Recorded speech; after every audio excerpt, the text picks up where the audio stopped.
It was actually a really good training session. A lot of the boys were up and about, and we flicked the ball around and worked on a few of the things that we needed to improve on from the last game. So obviously the VFL came out because they had a 6-day break, so they did a little bit less, but yeah, no, it was a good session. Obviously just trying to put 4 quarters of football together. Those little lapses hurt us, and I guess that's why we've lost a couple of games that we could have won. So just addressing a few of those little things to go with some structure. We've lost some structure over the last couple of weeks late, and just getting that effort back and the contest and winning as many as we can. We want the games to the right way. We want to play the right way, and we want it to look as good as we can, but obviously there's another team that's trying to do the complete opposite, so they're trying to get it on their terms, and it is a positive that we're getting it looking the way we are, but we haven't got the result yet, and that's what we want in the end. We've trained well, everyone's upbeat and sort of dismissed last week and got over it, and obviously the challenge is Melbourne now this week.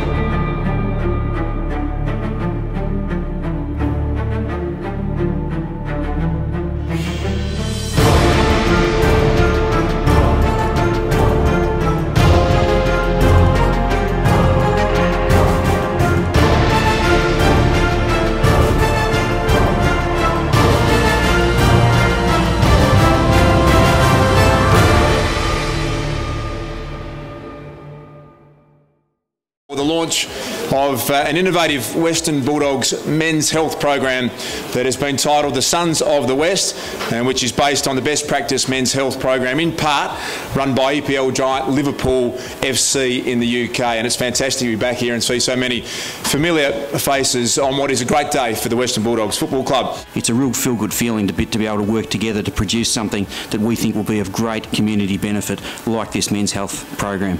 This program at its core is seeking to use something that most men love and want to be involved in: the power, the passion and the camaraderie of football, to make a difference to the lives of those men living in our community, the Western region of Melbourne.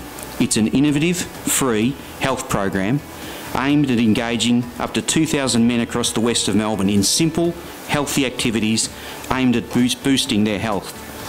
No nonsense, easy to access activities aimed at improving awareness and general health levels. There is a terrific opportunity for individuals to stop putting off that walk around the block or swim at the local pool.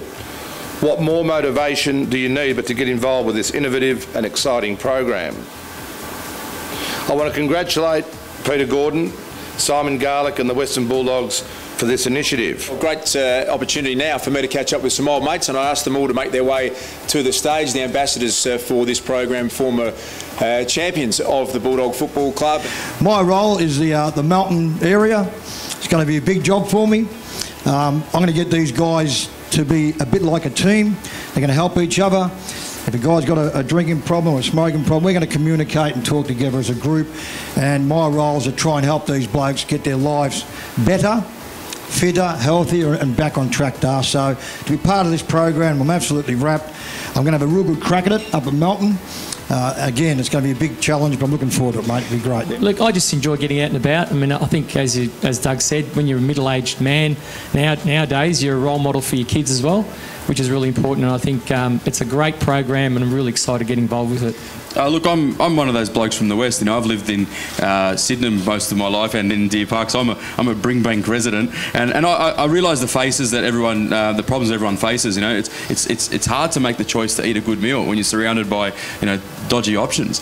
It's something that you actually have to step out of your comfort zone to do, and it's not really that confronting. It's just about making smarter choices, things that are a bit healthier, and at the end of the day, like the guy said before, you might drop a shirt size, you might live a bit longer, spend a bit of time with your kids, everybody wins. I think the hardest thing that I see as a personal trainer is people taking that first step, even if it's a small one. That first step, which is normally the hardest, once they get involved and they start making those lifestyle changes, which might be something small, as Shane said, maybe a walk or reducing something out of your diet. Once you start seeing the changes, it actually starts to get quite addictive. All it takes is that first step and the first initial act that gets the ball rolling. And you know, the advantages are you feel healthier both physically and the most important thing, is feeling better about yourself and mentally feeling better as well. Oh, it's great that we can engage with our community and actually contribute something back. Obviously, they give us an enormous amount of support within the Western region, and for the footy club to be able to, I guess, give something back to our community, and it's a growing community, and it's a really vibrant one. To give something back is fantastic for us. So let me say that if you are a man aged 18 or over who lives or works in the West and wants to improve their health, get along to the Sons of the West Expo at Victoria University Whitten Oval on the 18th of May between 11 and 3, or sign up at our website www.sonsofthewest.org.au. Eventually they find Dempsey. They love the ball in the hands of Dempsey off half-back, and he took him on then and he got pinged. And that's a Boyd free.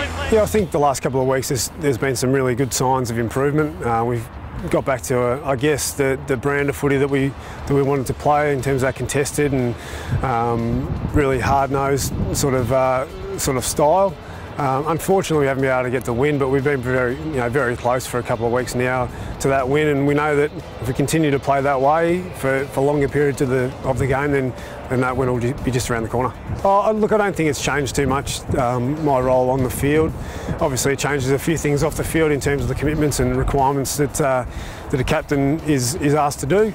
But in terms of the on-field leadership, that'll never change. That'll always, I think, be pretty strong for me, and I hope that it's strong, and that it will, won't waver. And the responsibility of the older guys is to try and help the younger players, improve and play better, and for the team to function, more efficiently, I guess. Yeah, look, I think, as mentioned, the older guys take a fair bit of responsibility for how we play, and that's both good and bad. So when things aren't going so well, then it's our responsibility to get the standards to where they need to be, and if we can't do that, then I guess it lets down the team, and some of the younger players can't quite follow our example. So it's important to make sure that we're doing the right thing for the majority, if not all the games, so as our young players can take confidence from that.